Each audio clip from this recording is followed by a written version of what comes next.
베드로전서 2장 11절에서 3장 7절까지 주어진 말씀 한 절 한 절 같이 우리 읽도록 하겠습니다.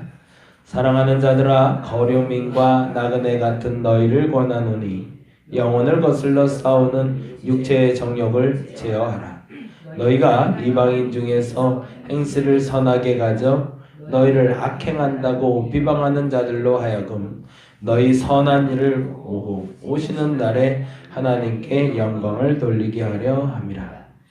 인간의 모든 제도를 주를 위하여 순종하되 혹은 위에 있는 왕이나 혹은 그가 악행하는 자를 징벌하고 선행하는 자를 포상하기 위하여 보낸 총독에게 하라. 곧 선행으로 어리석은 사람들의 무식한 말을 막으시는 것이라. 너희는 자유가 있으나 그 자유로 악을 가리는 데 쓰지 말고 오직 하나님의 종과 같이 하라. 무사람을 공경하며 형제를 사랑하며 하나님을 두려워하며 왕을 존대하라. 사환들아, 범사에 두려워함으로 주인들에게 순종하되 선하고 환영하는 자들에게만 아니라 까다로운 자들에게도 그리하라. 부당하게 고난을 받아도 하나님을 생각함으로 슬픔을 참으면 이는 아름다우나 죄가 있어 매를 맞고 참으면 무슨 칭찬이 있으리요. 그러나 선을 행함으로 고난을 받고 참으면 이는 하나님 앞에 아름다우니라. 이를 위하여 너희가 부르심을 받았으니 그리스도도 너희를 위하여 고난을 받으사 너희에게 본을 끼쳐 그 자취를 따라오게 하려 하셨느니라. 그는 죄를 범하지 아니하시고 입 거짓도 없으시며 욕을 당하실 때 맞대어 욕하지 아니하시고 고난을 당하실 때 위협하지 아니하시고 오직 공의로 심판하시는 이에게 부탁하시며 친히 나무에 달려 그 몸으로 우리 죄를 담당하셨으니 이는 우리 죄로 죄에 대하여 죽고 의에 대하여 살게 하려 하심이라. 그가 채찍에 맞음으로 너희가 나음을 얻었나니 너희가 전에는 양과 같이 길을 잃었더니 이제는 너희 영혼의 목자와 감독 되신 이에게 돌아왔느니라. 아내들아, 이와 같이 자기 남편에게 순종하라. 이는 혹 말씀을 순종하지 않는 자라도 말로 말미암지 않고 그 아내의 행실로 말미암아 구원을 받게 하려 함이니 너희의 두려워하며 정결한 행실을 봅니다. 너희의 단장은 머리를 꾸미고 금을 차고 아름다운 옷을 입은 외모로 하지 말고 오직 마음에 숨은 사람을 온유하고 안정한 심령에 썩지 아니할 것으로 하라. 이는 하나님 앞에 값진 것이니라. 전에 하나님께 거룩한 부녀들도 이와 같이 자기에게 남편에게 순종함으로 자기를 단장하였나니 사라가 아브라함을 추라칭하여 순종한 것 같이 너희는 선을 행하고 아무 두려운 일에도 놀라지 아니하면 그의 딸이 된 것이니라. 남편들아, 이와 같이 지식을 따라 너희 아내와 동거하고 그를 더욱 연약한 그릇이요 또 생명의 은혜를 함께 이어받을 자로 알아 귀히 여기라. 이는 너희 기도가 막히지 아니하게 하려 함이라. 아멘. 지난번에 사도 바울의 서신을 통해서 본 것처럼 아내와 남편의 관계와 그리고 사환, 여기서는 18절에는 사환이라는 단어를 썼는데 노예를 얘기합니다. 노예. 일단 그냥 일반적인 하인의 개념이 아니에요. 그러니까 우리가 아는 대로 그냥 말도 그냥 돈 받고 노블 받고 일하는 사람의 개념이 아니라 몸이 아예 메인 사람들, 몸과 정신이 메인 사람들을 사환, 노예라고 합니다. 그림일기라는 요즘 보는 책이 그림 형제가 쓴 동화책을 우리가 아는 신데렐라, 라푼젤, 잠자는 숲속의 공주 같은 동화책을 쓴 분이 그림 형제라는 분들인데 이 그림 형제의 동화는 사실은 당대의 그 우화들이죠. 당대의 민화 전해 내려오는 이야기들을 모아서 글로 엮은, 그래서 어린이들을 위한 동화라고 하지만 실질적으로 그 본 원 내용을 보면 사회 비판적인 얘기가 많이 담겨 있어서 이제 와서는 사실은 그림 형제의 동화는 어린아이들을 위한 동화가 아니라 어른들을 위한 동화다라는 얘기를 해요. 근데 그분의 책을 보다가 우연찮게 강신주라는 철학자의 책도 같이 좀 보게 됐는데, 강신주라는 분이 쓴 그 동화 비슷한 책에 그런 얘기가 있더라고요. 러시아 동화인데 노예에 대해서 우리가 쉽게 이해할 수 있는 동화인 것 같아서 잠깐 말씀드리고 다음 가려고 합니다. 노예라는 존재를 우리가 생각할 때 그냥 몸이 매여 있고, 영국이나 이제 최초의 식민지 삼은 사람들은 말하는 짐승, 말할 줄 아는 짐승이라는 단어를 썼죠. 이게 그만큼 하대를 하고 막 다뤄도 되는 물건처럼 인용을 됐고, 심지어는 말을 안 듣게 됐을 때 죽여도 짐승을 잡는 것처럼 별 문제 삼지 않았던. 근데 어느 노예가 하나 있었는데 어느 날 사랑하는 여인이 생겼다는 거예요. 이게 뭐 감정 없이 살아가면서 노동을 할 때는 성실하게 일하기 시작했는데 사람이 사랑하는 존재가 생기면 마음을 뺏기잖아요. 그러니까 일을 소홀히 하는 걸 알게 된 여주인이 그 노인이 더 혹독하게 일할 수 있게 만들려고 사랑하게 된 그 여인을 다른 남자에게 결혼을 시켜버립니다. 뭐 노예들은 그게 또 가능하니까. 그래서 일반적인 다른 사람과 결혼을 시켜버리자 노예가 체념을 하고 이제 길을 가고 있었는데 물에 빠진 강아지 한 마리를 보게 돼요. 그 체념 가운데 가다가. 근데 그 형편이 자기랑 참 많이 닮았다 여겼는지 노예가 그 강아지를 건져냅니다. 그래서 강아지를 데려와서 강아지를 키우게 되죠. 근데 이제 강아지라는 존재는 그렇잖아요. 한 번 주인은 영원한 주인이잖아요. 그리고 특히나 자기 생명을 구해줬으니 얼마나 고마워요. 그러니 애틋하게 그 노예를 따르기 시작하는데 이 여주인이 그 모습이 너무 보기 싫은 거예요. 그래서 시간이 되면 몰래 그 강아지를 죽일 준비를 여주인이 또 하고 있는 겁니다. 이유는 노예가 더 철저하게 자기에게 복종하게 만들기 위해서. 근데 한번 여인을 잃어본 노예는 그 마음을 알고 이걸 어떻게 처리해야 될지 고민을 하게 돼요. 그러다가 결국에 본인이 선택한 방법은 스스로 그 강아지를 죽이는 거였습니다. 그래서 그 강아지가 그날 아침에 가장 좋아하는 밥을 주고 강아지를 데리고 강으로 가요. 물에 빠져 죽을 뻔했던 그 강으로. 그리고 데리고 가서 그 강아지 목에다가 돌을 묶습니다. 그리고서 강아지가 주인의 품에 안겨서 막 꼬리를 치며 좋아하는 모습을 보고 돌과 함께 물에 던져버려요. 그리고 강아지가 물에 빠져가는 모습을 보며 그것이 자신의 모습임을 뒤돌아보는 이야기가 그 러시아의 그 동화책에 나온 이야기입니다.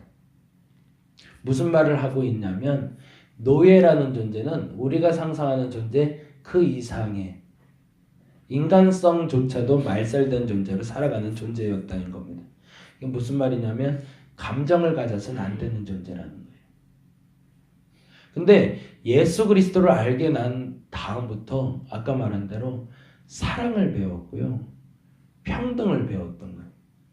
그러니까 이 노예들이 반발심, 보다 정확히 말하면 노예가 주인에게 대적하려고 하는 것이 아니라 자신의 자존심과 감정을 드러내기 시작했던 거죠. 이것이 사회적인 이슈가 되기 시작했던 겁니다. 이게 당대에도 마찬가지죠. 왜냐하면 노예도 인간이라고 말해버리니까. 그 말에 대해서 사도 베드로가 일침을 지금 가하고 있는 것이 바로 18절입니다. 같이 한번 읽어볼까요? 18절 말씀 같이 읽어보겠습니다. 사환들아 범사에 두려워함으로 주인들에게 순종하되. 뭐라고 되어 있죠? 자신의 주인에게 순종해야 된대. 근데요 이렇게 되어 있습니다. 선하고 관용하는 자들, 이런 사람들에게 순종하기 좋죠. 그렇지만 뭐라고 되어 있죠? 또한 까다로운 자들에게도 그리하라. 까다로운 애 동그라미를 한번 해보고요. 원어적인 표현은 까다롭다라는, 우리는 참 이 단어가 굉장히 다양해서 참 좋은데 까다롭다니까 공의롭지 않다라는 뜻입니다. 공의롭지 않은 주인에게도 순종해야 된다. 그리고 또 심지어는 다음과 같은 이야기를 하고 있습니다. 13절 말씀인데요. 같이 한번 읽어볼까요? 13절. 인간의 모든 제도를 주를 위하여 순종하되 혹 위에 있는 왕이나 혹은 그가 악행하는 자를 징벌하고 선행하는 자를 포상하기 위하여 보낸 총독에게 하라. 당신은 유대교는 로마의 지배를 받을 때입니다.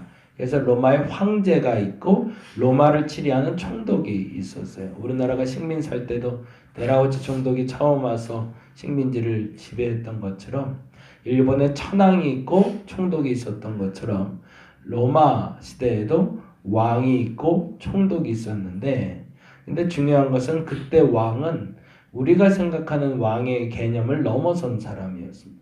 네로라는 황제였거든요. 근데 베드로는 인간의 모든 제도에 순종하되 위에 있는 왕이나 악행하는 자를 징벌하는 착한 총독이라도, 아까 말했던 것과 똑같은 거죠. 18절에 말한 대로 선하고 관용하는 자뿐만 아니라 까다로운 자에게도 순종해야 된다라고 이야기하고 있습니다. 근데 이 말이 곡해해서 듣게 되면 어떤 의미로 받게 되면, 악을 저지르는 왕이라 할지라도 그 앞에서 순종해야 된다라는 말로 해석하게 되는데, 그것은 잘못된 해석입니다. 오늘 본문은 조금 좀 난해한 본문이기 때문에 조금 얘기가 좀 길어요. 죄송합니다. 근데 명확하게 설명이 될 수 있도록 한번 노력을 해볼게요. 왜냐하면 이유가 20절부터 있는 단어 때문입니다. 지금 베드로가 궁극적으로 하고 싶은 이야기를 한번 들어보세요. 20절 말씀 보겠습니다.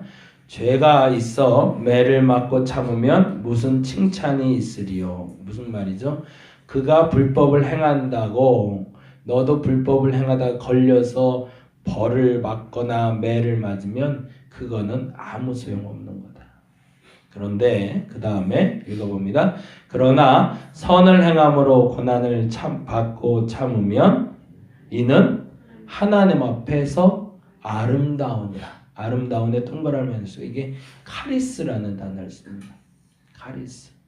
하나님 앞에 은혜 있다라는 뜻입니다. 너희가 잘못을 해서 고난을 받으면 그것은 아무 무용지물이지만, 잘못한 것이 아니라 하나님 앞에서 고난을 참고 받으면 아름다운 은혜가 있다. 그 고난을 받고 참으면이 가로에 넣고서요. 거기다가 이렇게 해놔주세요. 순종하다. 그러면은 조금 말이 좀 달리 해석이 될 것 같아요. 20절을 제가 다시 읽으면서 해석을 해볼게요. 죄가 있어 매를 맞고 참으면 무슨 칭찬이 있으리요? 그러나 선을 행함으로 순종하면 이는 하나님 앞에 은혜가 있느니라. 지금 사실은 하고 싶었던 베드로의 이야기는 그리스도께서 하신 것처럼 너희도 하라는 겁니다. 이제 조금 더 설명을 하면 21절입니다. 읽어볼게요. 이를 위하여 너희가 부르심을 받았으니 그리스도도 너희를 위하여 고난을 받으사 너희에게 본을 끼쳐 그 자취를 따라오게 하셨느니라. 그 너희를 위하여는 뭘까요? 의인을 위해서가 아니라 죄인을 위해서라는 뜻이 됩니다. 그건 무슨 말이에요? 아까 말한 대로 악을 위하여 고난 받으신 그리스도라는 뜻인 거죠. 예수께서 고난을 당하신 것이 의로운 일 때문인 줄 아냐? 너희의 악행 때문이다. 그리고 나서 이렇게 되어 있습니다. 너희에게 본을 끼쳐 그 자취를 따라오게 하려 하셨느냐. 그 자취는 뭘까요? 악을 위해서 고난 당할 수 있어야 된다. 자, 이제는 잠깐 좀 설명을 할게요. 인간의 모든 제도에 복종하라. 사환에게 말하기를 주인에게 복종하라 하는 말은 그가 악을 행하는데도 그것을 눈감아 주라 라는 얘기가 아니라, 그가 악을 행해서 너를 괴롭히고 너를 고난당하게 한다면 그 고난에 순종하라는 겁니다. 보다 극단적으로 얘기하기는 네로 황제가 이제 조만간 너희들을 불사르고 순교의 자리로 내어주게 될 텐데 그것은 악의 심을 빌어 만든 제도이지만 그 제도에 대항하여 반역을 꾀하지 말고 그가 죽으라 한 대로 그대로 순종하여 죽을 준비를 하라는 얘기입니다. 엄청나게 무서운 얘기인 거죠. 그러니까 사도 베드로 입장에서는 지금 본인도 그 순교의 길을 가야 되지만 예수께서도 그러하셨던 것처럼 십자가에 달려 돌아가실 때 아무 말 하지 아니하시고 그 제도에 순종하여 죽음으로 우리에게 본을 보이셨던 것처럼 너희도 만일 악이 공격하여 너희들로 똑같이 분노하고 똑같이 너희들도 강하게 대적하게 만든다 할지라도 그렇게 반응하지 말고 그들이 괴롭히는 걸 다 받아주고 그들이 심지어 너희를 죽이려고 하면 죽을 준비를 하라는 겁니다. 그리고 나서 하는 얘기가 사실은 15절 말씀입니다. 15절 말씀 같이 읽어볼까요? 곧 선행으로 어리석은 사람들의 무식한 말을 막으시는 것이다. 이 말은 어디서 우리가 유추해 볼 수 있냐면 예수께서 십자가에 달려 돌아가실 때 그 곁을 지키고 있던 사람의 믿음의 고백을 통해서 듣게 됩니다. 그가 뭐라고 얘기하죠? 십자가에 달려 돌아가신 예수를 보고 그는 진정 하나님의 아들이었도다 라는 고백을 듣게 됩니다. 무슨 말을 하고 있는지를 여러분이 좀 잘 정리를 하실 수 있으면 좋겠습니다. 인간의 제도에 대해서 우리가 순응하라는 얘기는 악이지만 악에 순응해서 동일한 악을 행하라는 얘기가 아니라 악한 일을 하면서 선한 나를 괴롭히게 될 때 그 괴롭힘이 무서워서 그 두려움 때문에 피하지 말고 당당하게 대적하는 것이 아니라 감당하는 자세를 가질 수 있어야 된다는 겁니다. 어제 요양원 예배를 갔다가 그 얘기를 했는데 믿는 사람들에게 고난이 있을까요? 없을까요? 라고 물어봤어요. 그랬더니 사람들이 그러시더라고요. 아이 없죠 그러시는 거예요. 왜? 믿으니까 행복해야 되잖아요. 그래요. 아니요. 믿는 사람도 고난이 있습니다. 왜 믿는다고 고난이 없겠어요? 근데 한 가지 다른 게 있습니다. 믿는 사람도 고난은 당하지만 견딜만 한 겁니다. 믿지 않을 때는 두려움 때문에 어려움 때문에 쓰러질 수 있지만 우리가 믿음을 갖게 되면 그 믿음 때문에 고난이 없어지는 건 아니지만 견딜만 합니다. 저와 여러분에게 닥쳐오는 고난에 대해서 견딜만한 시험을 주실 겁니다. 그 시험을 이겨낼 수 있기를 간절히 바랍니다.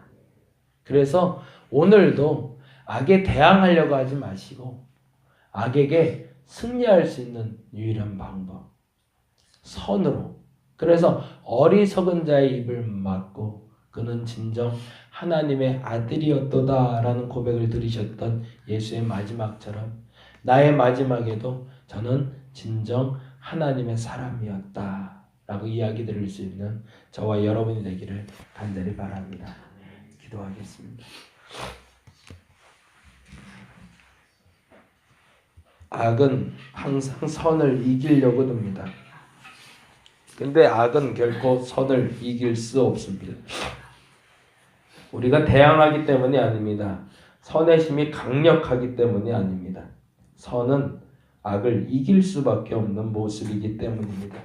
그러나 우리가 주님이 하신 것처럼 동일하게 행하게 하여 주옵소서. 악에 대해서 대항하고자 하는 태도의 방법에 예수 십자가의 방법을 택하게 하여 주옵시고 곧 선행으로 어리석은 사람들의 무식한 말을 막게 하여 주옵소서.